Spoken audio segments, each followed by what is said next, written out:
Hello, Pak Adam. Hello, thanks for having me. Thank you, Pat. So yeah, how is the current situation in Pakistan regarding the inflation, the skyrocketing price of livestock, and other essentials? And how does it affect the Eid al-Adha celebration over there? Yeah, I think Pakistan is not alone. If you look at the global situations today, it's whereby the global situation, especially the economic situations nowadays, are affecting many countries, including Pakistan's. I think you're right when you mentioned the inflation, the skyrocketing prices on staples, and then it affects certainly the prices, and including the sacrificial livestock in Pakistan. So this certainly affect the numbers of people that can purchase the livestock and sacrifice those animals for this year. And Mr. Ambassador, how do people cope with this situation? Is there any alternatives to, let's say, to meat? Because as you mentioned earlier, we face some problems in the world currently, and we want to know how is it particularly in Pakistan?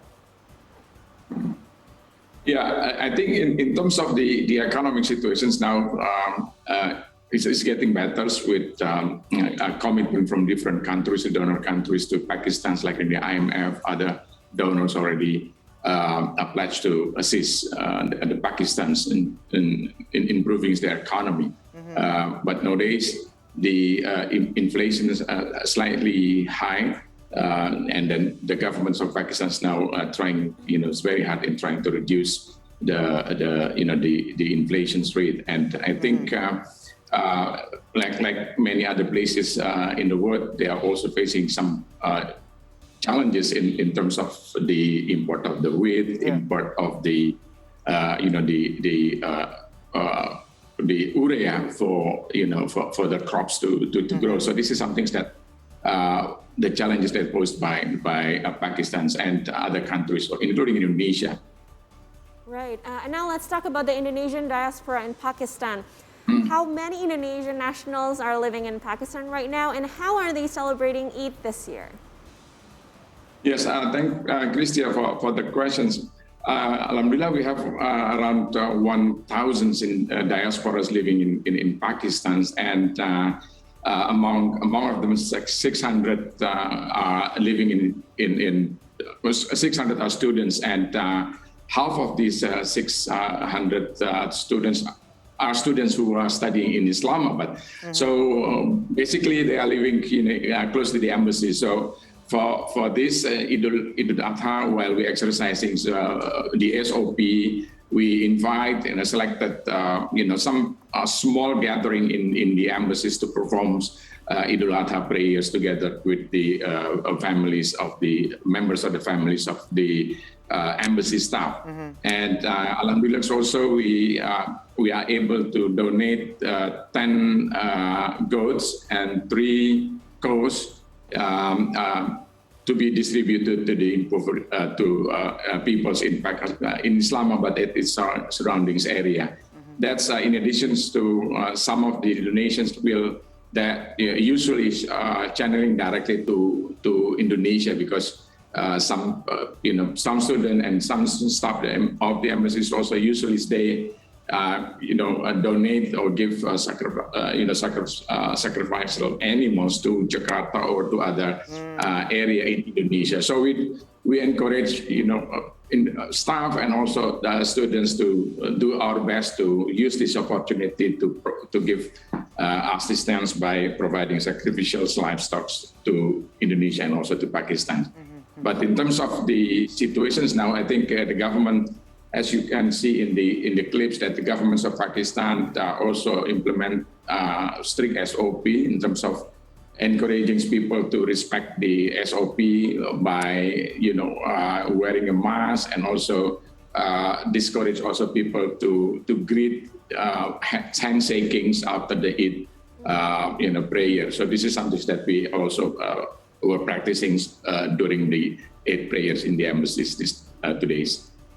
Now, Mr. Ambassador, speaking of gatherings, it's undeniable that we go into the topic of food and cuisines. Love. So yeah, we're just curious, what are some of the traditional food you can find in Pakistan during this Eid al-Adha?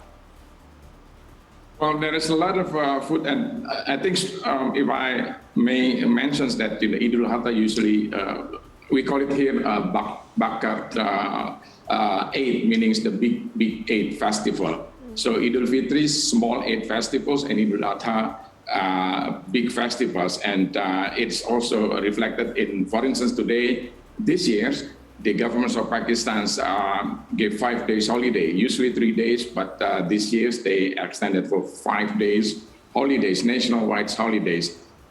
People usually seize the opportunity for Idul Adha, for family reunions and festivals, and a lot of barbecue. So very interesting. Yeah, and then very interesting because many Pakistani cuisines is quite similar to that of Indonesia, especially in the western Sumatra. It's very close in terms of the taste, in terms of how they cooking. It's closely remembering me to masakan Padang. That's what we call. Even we call it here. We find easily to get the Indonesians, cousins of Indonesians, cousins in Pakistan, because there's a lot of similarities, like a chicken curry or nasi biryani in terms of nasi kuning in Indonesia, and even gulai kaki ikan. They also have, gulai kaki ikan in local, language, but. A part of that, they use also the Idul Adha to exchange gift and sweeties, exchange sweeties.